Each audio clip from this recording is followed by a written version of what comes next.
welcome to SBS Filipino, Michael. Thank you. Thank you for having me. Can you give us a background of yourself first? Sure. I came to Australia as international student about 27 years or 28 now, and I got my PR through my skill migration, and I studied IT here before, and then skill migration was a bit easier back then, and then after I get my PR, I studied my master in finance, and then after working for a couple of years in finance and banking industry, so I started to become migration agent. So my wife has the education agency first, and then she asked me to study again. So I become migration agent and helping our clients now. We're just working together in RACC. And now you have your own migration agency. Correct, that's correct. For how long? Well, RACC has been around for 10 years, but my wife has the other business about most like 20 years ago. Yes. All right. So yeah. Okay, thanks for that. No worries. So we do have a lot of July 1 is coming. Yeah. End of financial year is coming, and there will be a lot of visa changes again for the year 2025. How do you compare the visa changes on 2024 compared to this year? Yeah, so 2024, there have been some changes, which is like major changes. That's why I don't see there will be like too many changes this year, I think. Especially like they have stopped people from hopping around from one visa to another visa, from tourist visa to student visa, or from temporary graduate visa to student visa. So I think this year probably there will not be too many changes. Maybe the only one will be like just the fees. Probably they're thinking to increase from 1,600 to more than 2,000. But I don't see any much changes because the previous year there had been so many changes already. Yeah. All right. Let's go to the some of the changes. Sure. Specifically on some sector. Let's go first with the subclass 482 or TSS visa. What will replace the subclass 482, and what will be the new skills in demand visa or core skills come July 1, 2025? So the changes already happened in December actually last year. So they changed the name from the temporary skill shortage to skill in demand. So this July probably the change will be the minimum salary, the TSMIT, from 73,150 to about 76,500. Yeah, so that will be probably the main change.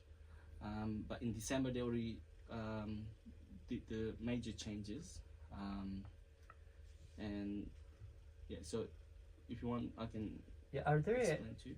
any affected or particular affected streams on this one? The stream, there are 3 now. Like they have introduced 3 new streams. So the first one is the core skill pathway. So this is more like occupation, like nursing, and they introduce some of other occupation like the childcare worker, and then the specialist skill pathway, which is like for those who have more high income and more like more than 100,000 income kind of occupation. And there's also like the essential skill pathway, which I think that probably replacing the labor agreement kind of pathway. Like we had the industrial agreement under the aged care in 2024 last year, in 2023 May. So I think that's still under constructions as well. They have not really finalized that, but we will see more changes probably in the near future about more industrial based agreement. Yeah. All right. Just giving you a case or like a situation. If an employer nominates after July 1, 2025, what salary evidence or documentation must they show or must they provide? So usually when someone getting a sponsor from a company, they need to get a contract to say that they're gonna get paid at least. Well, they're about to increase to 76,500 something. So they need to say that they will get paid this. So they need to get a contract for the period of time the company will sponsor. So if they're gonna sponsor for 2 years, then the contract has to be 2 years. Mm. And then the other changes was like they changed the requirement to get into the employment sponsor. Used to be like 2 years requirement to have like the experience, but now they changed it to 1 year.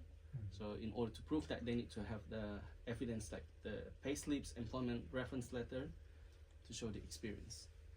All right. And now, what's the difference between the core skills occupation list and other skilled occupation list? Okay, so this the CSOL, the core skill, is specific for the employment sponsor. So the other occupation list, like the medium long-term list, the short-term list, and regional occupation list, is usually are usually for skill migration, like the skill independent visa, the skill nominated, which is the state sponsor, and the regional sponsor visa 491. So the CSOL is specifically for employment sponsor, and there are some occupation which is not on the medium, long term, short term, or regional, but it's on the CSOL. For example, the childcare worker, which is really popular. But then they also have removed some of the popular occupation like the cafe, restaurant and cafe manager from the employment sponsor list, even though it's still on the short-term list, but it's not on the CSOL list. So they probably only can apply for the state sponsor or regional sponsor for cafe and restaurant manager now, but it cannot be sponsored under company. All right. So this July 1, 2025, what are the in-demand skills that Australia needs? I think it will continue in terms of the critical sectors kind of occupations, like the nursing. I think still going to be in demand, like the teaching. As you know, that in Victoria we have the 3 years old kindergarten expansion project for 10 years, so I think that's still going to be in demand, and all the health related sectors. So I think it's still worth it for people to consider, because a lot of people come to Australia with the skills that they can bring from overseas. So I think it's still worth it for like Filipinos or Filipinas wants to come in Australia, because there are a lot of shortage of nurses in here, even though there are so many people already get the invitations through nursing, but then there's still a huge demand of nursing in Australia. Yeah. All right. Let's go to the student visa. Sure. Which is one of the major concerns always every end of financial year and every visa changes here in Australia. What are the general changes for student visa? I know there are new processing fees and policies, right? Can you elaborate some? So towards like the beginning of this year, they introduced they will increase the fees. I think they're gonna be introduced like maybe more than $2,000 in terms of like the application fee to the government. At the moment, it's sitting about 1,600. So, but this is not official just yet. So we have to see what happens.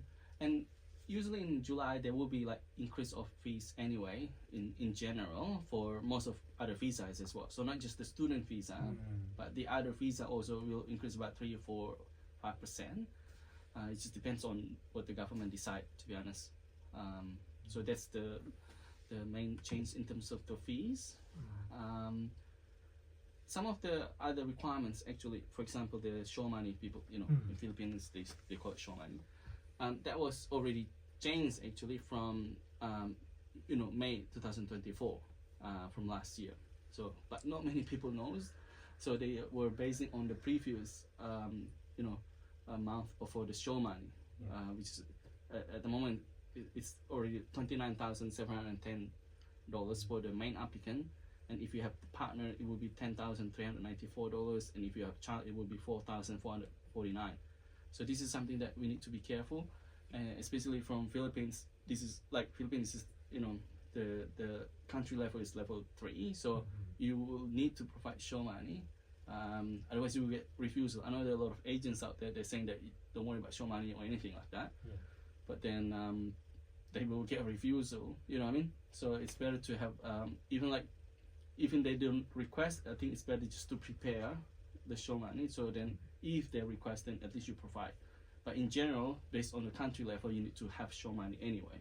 The previous show money is like for students before is 24, am I right? Correct, 24. So there has been different show money is in the last 2 years basically. It was around 21 and 24 and then now 29. So there has been like several changes. Can we expect on the coming months that it will increase again? Well, I hope not. I mean, I hope that they take it easy, a bit more easy, because 29,000 is still a lot of money for someone to live in Australia. This is on top of the school fees. So I know that the rental crisis has been really a problem, but then I think 29,000 is still a lot of money for someone to live. Especially you can work as well at the same time. You still can earn a bit of money, like as a student especially. Or if you study master by research, you can work full time as well, or PhD, you can work full time. So it's really, I hope that they take it more easy in terms of the student visa requirements. I'm just curious. I don't know if you can answer this. What affects the increase of show money from the government? Like, what are the aspects that they consider in terms of increasing the increase of show money? Yeah. So as I mentioned about the living expenses and the rental crisis, because the rental, as you know, like it's really high at the moment, and also the living expenses, like the cost of living, the food, the daily expenses, like the bills. I think that's probably why they increased it to 29,000. Yeah. All right.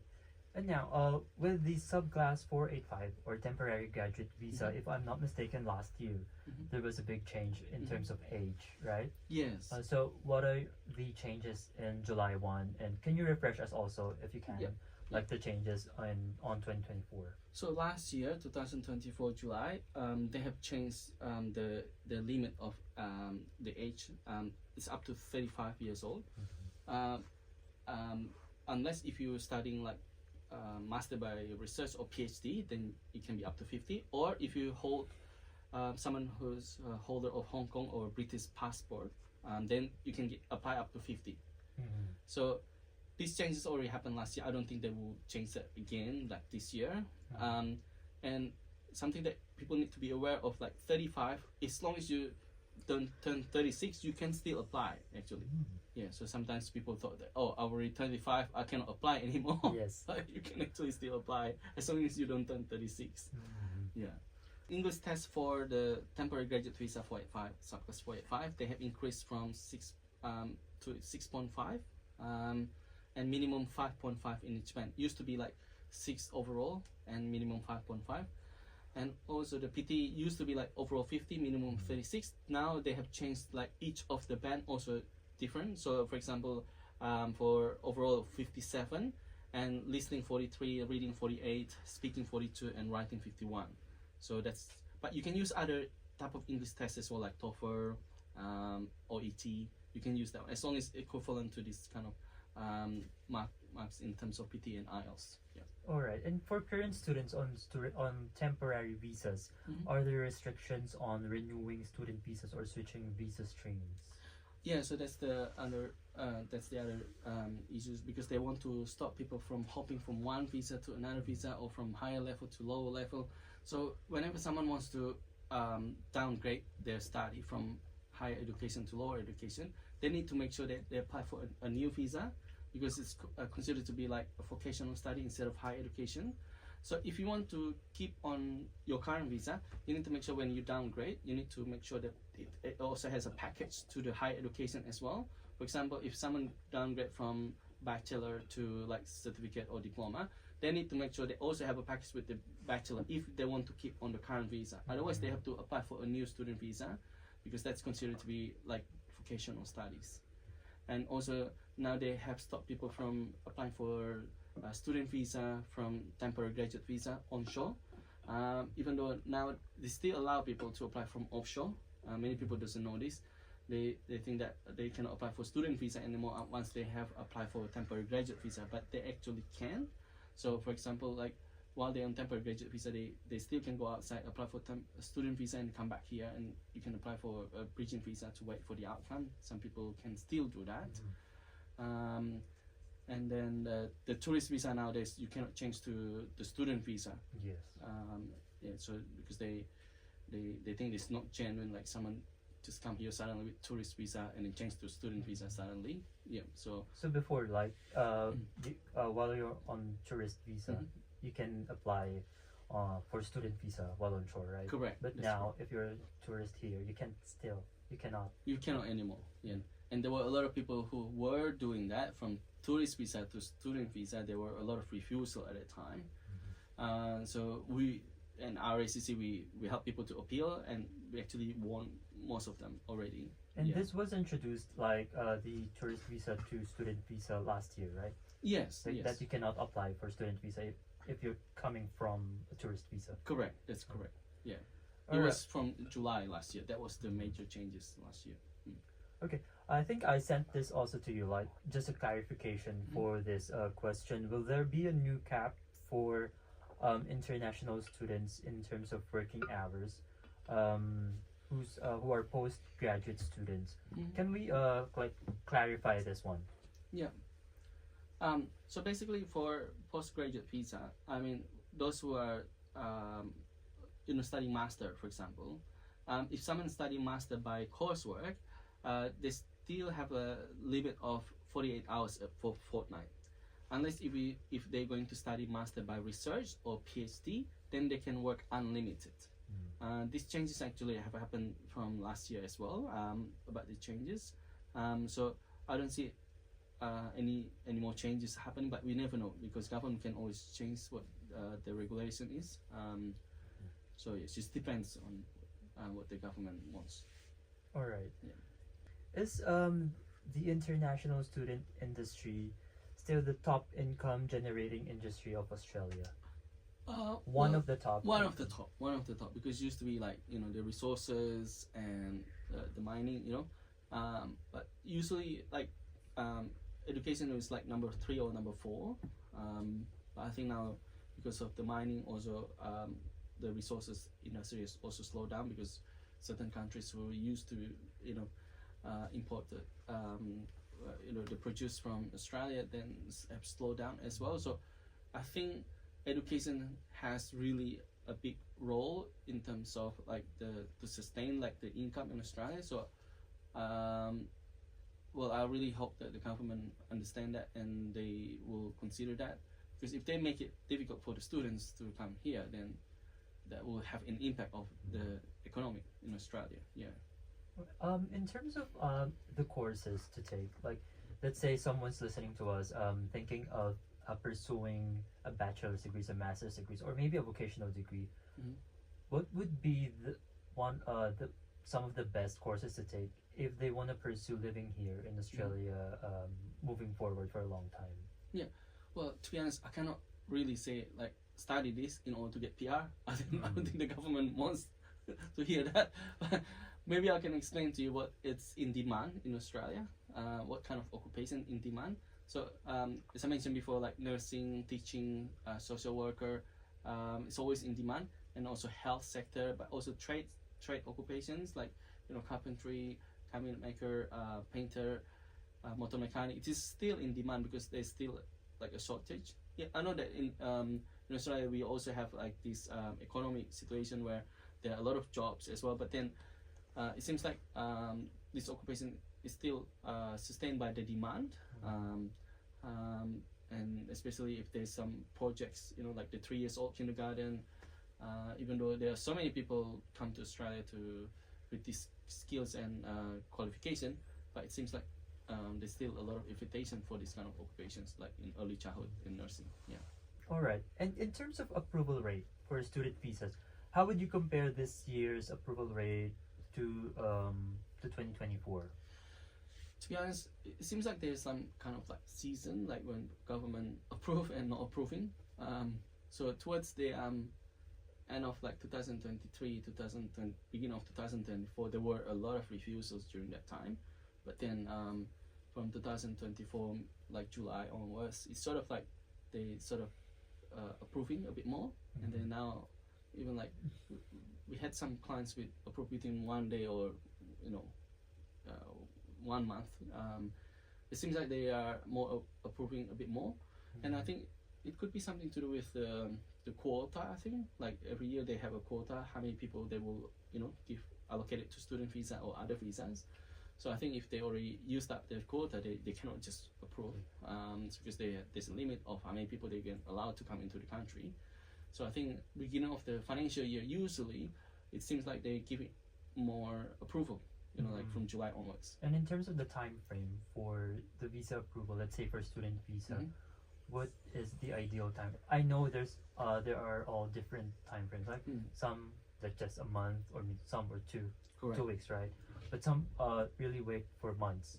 So what's the time frame, like the usual time frame for that? Yeah, for visa processing, the official time from the official website, Home Affairs, it will be 50% processed within 29 days, and 90% processed in 6 months. So there's a range, a big range. That's why you can see like there's some people who get approved earlier, some people can approve a bit later on. So I think it depends on the case by case, and depends on the case officer, how long the case officer take the process the application. But it also depends on, I think, the amount of evidence or informations like to support the application as well. If you have a strong application, I think less questions asked, and then it's easier for them to approve. But if someone who doesn't provide the right information or complete information at the beginning, that's what going to drag it, and they probably ask for further information requests, and that will drag the process of the application. And last question, as a migration agent, do you think it's still worth it for international students, not just Filipinos, if they have plans to pursue their studies here in Australia? Look, out of all the negative,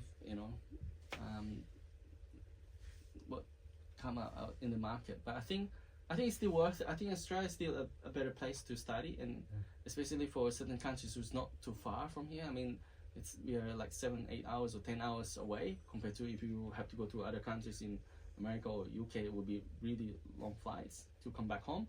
And also, like, I think the environment here is more, I would say, like more friendly and safe, I think, Australia. And the education also, like you have like all these broad choices as well, and in terms of working and study at the same time, still quite balanced, I think. In terms of the requirement, I know that they have increased the fees, but there's like you only apply that once, and then you get a visa for at least 2 to 3 years, for example. I think to come to Australia, to consider to Australia. If you compare to, if you go to UK or Canada now, like the living expenses are also very high, so it's not better actually. So, and then in terms of the job market, I think we still can find jobs in here as well. I think in different industry, like there are a lot of jobs in aged care and farm as well. There's still a lot of jobs in Australia. Healthcare industry and education, I think, is still in demand. So I think it's still worth it, I think. Okay. I don't know if you can answer this or not. Are there any changes in terms of permanent residency applications for July 1, 2025? In terms of the skill, you mean like skill migration? Yes. Okay, so during the campaign for the election, I think they're saying that they probably will reduce the quota. But to be honest, we have to see what happens, because sometimes they just announce it, but then it could be different than what they're saying. Yes. And even like last year, to be honest, they actually increased their quota last year, and then there were so many invitations from July last year. Some occupation like accountant, we had some clients with 85 points, architects with 70-75 points.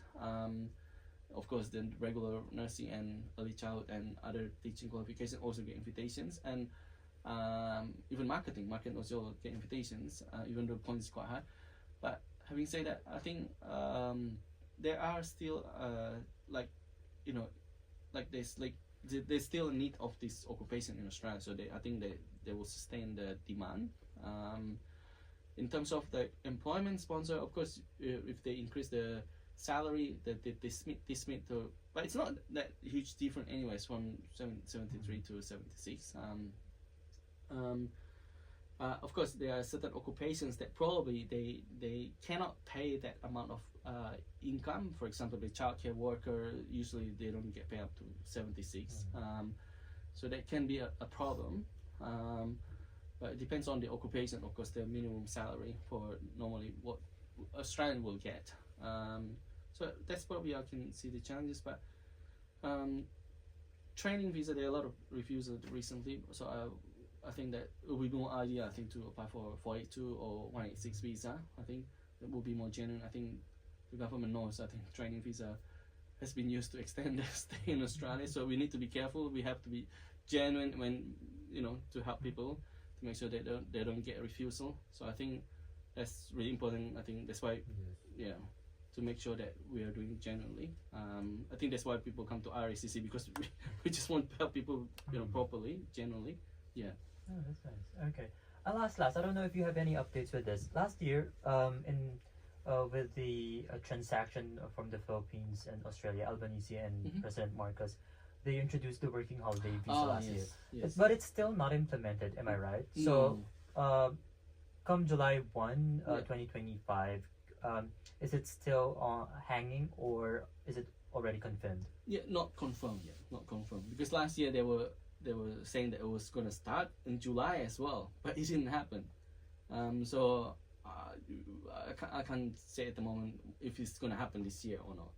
I think we just have to see until it's really announced, like, officially.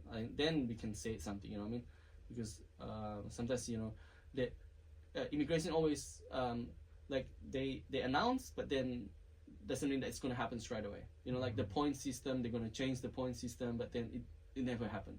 And then partner visa, for example, needs to have like English test, but it never happened. You know what I mean? Yeah. So some of these, like, they only announce, and sometimes for us as a migration agent, sometimes it's a bit difficult because we have all this inquiry that come in where we cannot give like definite answer, because it depends on the government when they're going to make it official. You know what I mean?